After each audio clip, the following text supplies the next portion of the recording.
Very good afternoon and welcome to afl.com.au. The big issues dissected, reviewed and discussed right here every Monday afternoon with the #1 football journalist in the country. Damian Barrett joins me. Welcome to you, Damo. Go, Darcy. I'm a bit worried about Jeff Geeshan this week. There's a procession of coaches knocking on his door. Yeah, they will be. Let's get straight into it because plenty to get through from round 4, of course. And I want to head straight to Saturday night. West Coast defeated Hawthorn 51-46 in a fairly strange, low-scoring, contested style of game, Damo. But after the match, Alistair Clarkson had some concerns with the West Coast Eagles' knack of getting head-high free kicks. Let's take a listen to Alistair Clarkson right after the game. I don't think it's a technique thing with us. I think it's a technique thing with West Coast. I think they shrug a tackle and get high tackles better than any club in the competition at the present time. Ham, Selwood, Kerr, Prittis, these type of guys shrug their shoulders, and young Selwood's probably learned it from his brother. We need to get lower on the tackle. The free kicks were there, but for mine, it's just like ducking your head. You're trying to shrug the tackle, and it just, your tackle starts off as being chest high or waist high, and then with the shrug, it happens to get them around the neck. Well, they've contributed to that. I reckon it's something that we need to look at.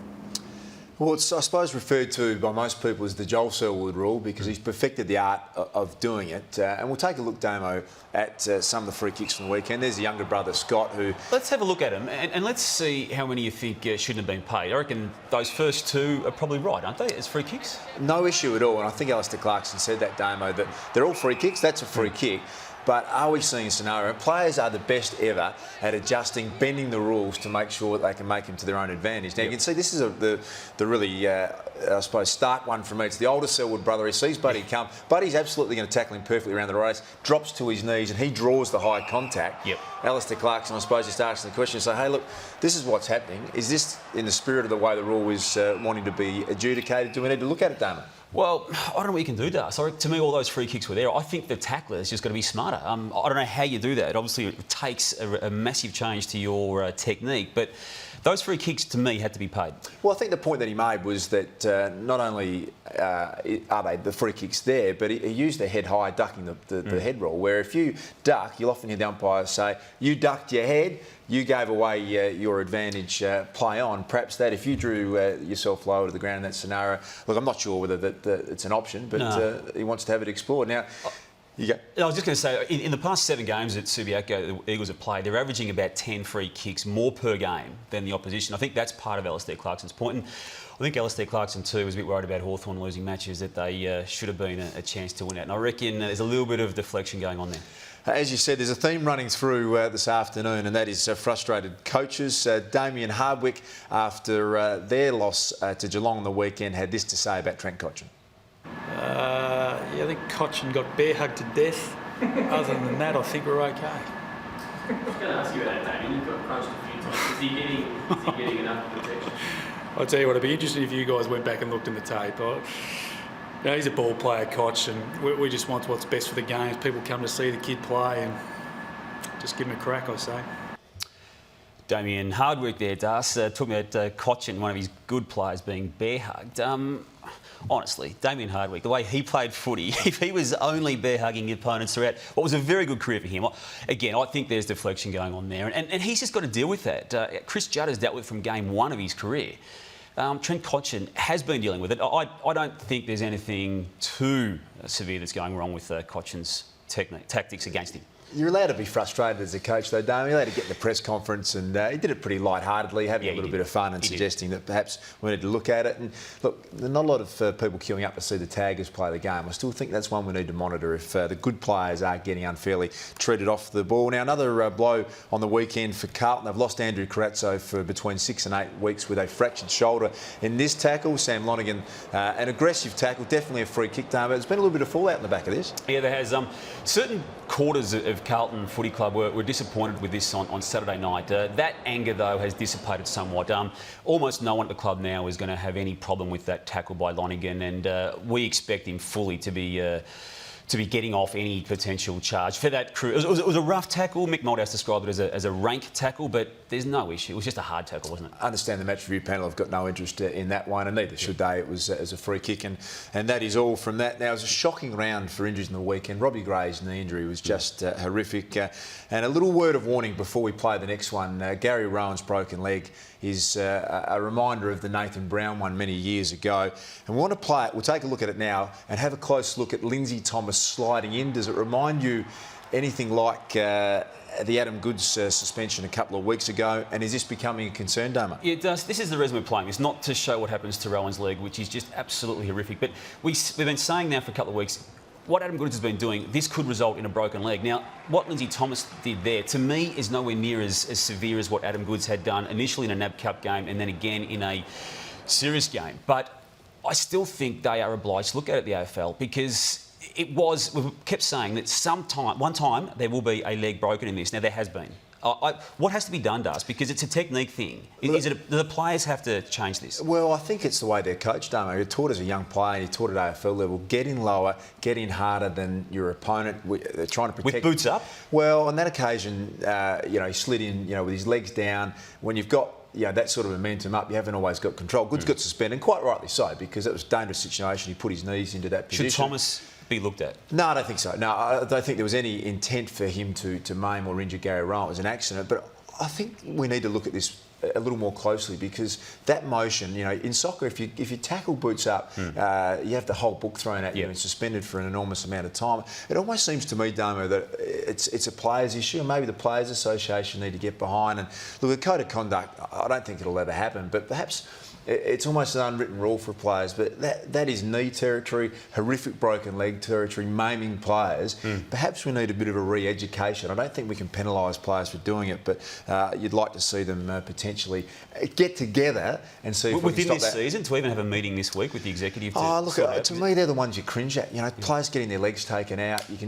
Players don't come back from it. Nathan Brown was never the player again after the one that. There's going to be massive doubts about Gary Rowan right now, doesn't there? Oh, look, compound fractures of the leg. Not only season-ending, they're very hard to come back from, as we said with Nathan Brown. Now, there was another one weekend that just horrified me. Mitch Clark flying for a high contested mark, Damo. And look, you looked at that, and your initial reaction was he'd be over 105 kilos, all his weight through his neck. Fortunately, we understand he's going to be okay, but it looked just horrific. He's even an outside chance to play this week against St Kilda, which may seem doubtful to some, but the good news with that statement coming out of Melbourne Footy Club today is that he is okay. Just as we sort of have a look here with the doctor's treatment of Clark, Gary Ablett, a lot of talk over the weekend as to what he had done with his knee. Now, again, it's okay. Now, Ablett himself has tweeted today that it's a great result, that nothing serious is associated with it. The doctor thinks it'll be a 2 to 3 week injury, but that he wants to get back quicker than that. There is certainly bone bruising and some minor knee capsule damage, but 2 to 3 weeks is what the doctors of the Gold Coast Suns are saying of Gary Ablett. So that's a good result, because there was some talk about that being a whole lot worse. Yeah, great news. Gary Ablett having an extraordinary season for the Gold Coast. Just missed out on another 40 possession game on the weekend with that injury late in the game. Now, a man who's been injured a lot in the last 12 months, but continues to put himself in a situation with the most amazing courage I think I've just about seen of any player in the modern era. This is what he does. This is what's made him an incredible player. But he's operating at the moment with about half a dozen plates in his face. No regard for his own safety at all, Dale. It's just, I find that just an unbelievable act of courage. No, I agree. And even looking at the scoreboard there, they're 32 points up, game well and truly won, and yet he's got no care for what that situation is. It's all about just doing what he does by way of being programmed to do it. And he will get another hit to the head, won't he, at some stage this year, Darcy? We just hope it's not what it has been the past 2 years. To be honest with you, we wouldn't want him to play any other way, and let's be honest, he won't. So we'll move on. Tough night it was for forwards over in the West. The Eagles and the Hawks game we've discussed already, but 10 goals kicked in total in this game. But there was a record broken, or at least equalled. 7 free kicks conceded by Buddy Franklin. Damo, talk us through his history of giving away free kicks. It's quite staggering. When you look at it since 2005, he's got 164 free kicks for and 315 against. That's a differential of 151 career free kick stars. That's you are really hamstrung. And let's just have a look at what happened to him on the weekend. Let's just go through them. I reckon that's pretty soft, that one. Oh, it's still there. I'm not sure about that one as much. Maybe we'll get him off that one, but we'll just keep rolling here and we'll just go through some of the free kicks that were awarded against him. hard to make out there, but... Yeah, genuine push in the back, that one. Yep. We were live at the game. And Right. so the thing I love about him is his competitive edge. Like, all of them are desperately trying to compete for the footy. It's half How a about push that in one, the back. Darcy? Yeah. Probably there, but Yep. you know, not undisciplined at any stretch. You know, he's having some issue. When you're 6'5" and you can run and chase like he can, he's putting himself in a position to tackle more often than players of that ilk have in the past. But you need to do something about it. You can't keep giving away 7 free kicks a game. As good a player as he is, that ends up being incredibly costly. I want to ask you about Aaron Sandilands. Was dominant in some people's eyes in Fremantle's win against St Kilda on Friday night. But let's have a look at the raw stats. 44 hitouts, only 14% to advantage. And that's in comparison with McAvoy of St Kilda, who had 53% hitouts to advantage, and Zach Clark, his own teammate, 40% to hitouts to advantage. Dus, what are we to make of that? Because we're about to see now some sharking by the St Kilda players that suggests that they, well, not suggest, it's proof they read his hitouts better than his own players. Yeah, look, for a long period of time, I've thought that the pure hit-out stat is the most overrated stat in the game, and even to some extent hit-outs to advantage, because what you can't measure, and this is a great example of it, I reckon one of the real arts of ruck work, Damo, is the leadership of telling your players, setting up and explaining to them where you want the ball to drop. And at times, you actually want to not win the hit-out, push your ruckman under the contest and allow it to drop there. And even further to that, if there's a player like Lenny Hayes running around the opposition, you might set up entirely to make sure the ball doesn't get in his zone. Now, Sandilands, I rate him enormously highly because he's got a great physical presence. He started taking some contested marks.